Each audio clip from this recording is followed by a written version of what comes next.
Welcome to Prevention Leaders Podcast with Dave Closson, your source for insights into the world of substance misuse prevention. Each episode, Dave brings you the latest strategies, expert discussions, and real-life success stories designed to empower your work and inspire impactful change.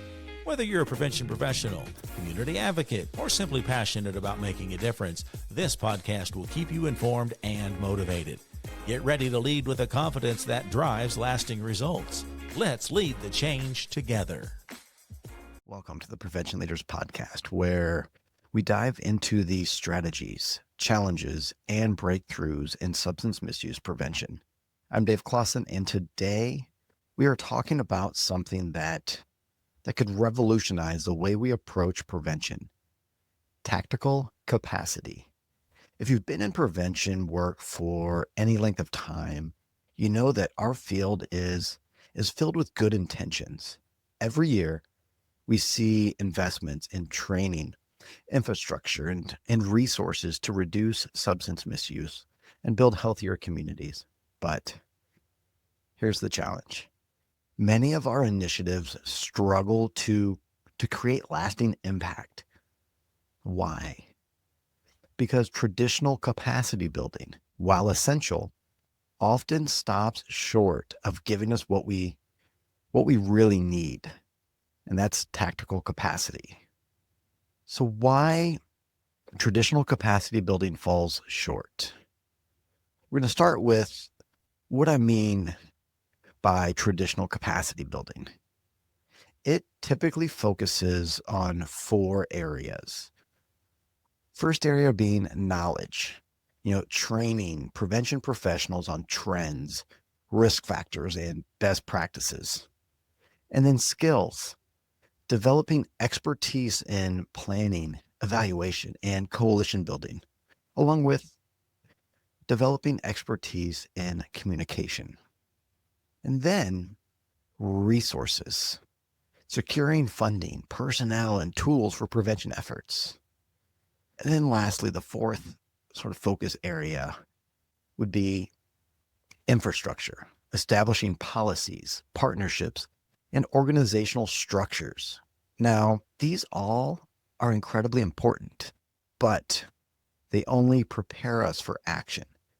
They don't ensure success in action. Now, think about it. Prevention happens in real-world environments where barriers pop up, community priorities shift, and engagement can wane over time. Without tactical capacity, the ability to execute, adapt, and sustain prevention efforts, our best laid plans often fall short. Think about it. How many times have you seen well-designed prevention programs stall? Maybe a coalition loses momentum, community resistance derails a campaign, or a funding gap slows everything down. These aren't knowledge or resource problems. They're execution problems. And that's exactly what tactical capacity is here to solve. So what is tactical capacity? It's what turns prevention theory into real-world impact. It's about making sure prevention strategies don't just look good on paper, but they actually work in practice. It's the ability to adapt, apply, and sustain prevention efforts, even when challenges arise. Let's break it down into the 4 key elements of tactical capacity. The first being strategic execution, the ability to take large initiatives and break them down into actionable, achievable steps. This means identifying and overcoming barriers before they derail your progress. And then the second, situational adaptability. Prevention work isn't static.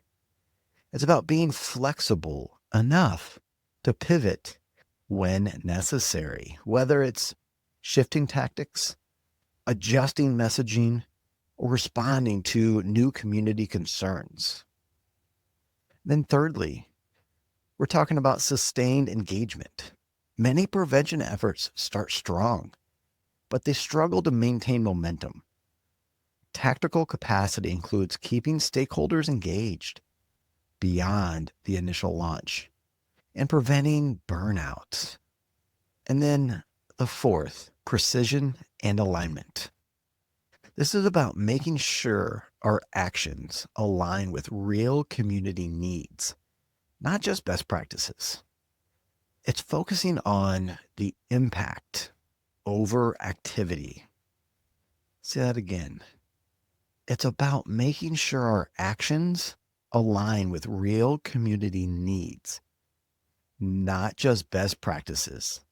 It's about focusing on impact over activity.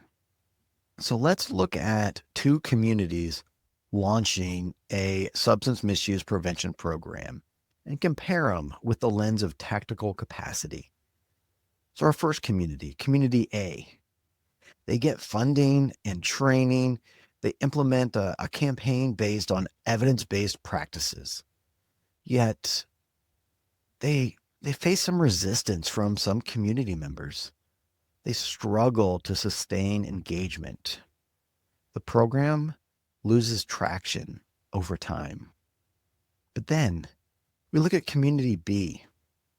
They get the same funding and training, but they build tactical capacity by preparing for execution challenges.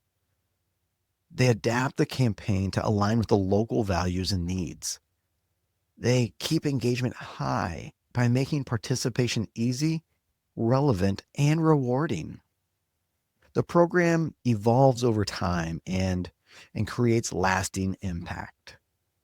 Now, both communities had knowledge, skills, and resources, but only Community B had tactical capacity. Their execution training helped them navigate the challenges. The adaptability allowed them to pivot when needed. They were able to sustain engagement and keep the community invested. And then when we look at precision and alignment, that ensured real impact. That's why their prevention work succeeded, while Communities A's efforts kind of fizzled out a little bit.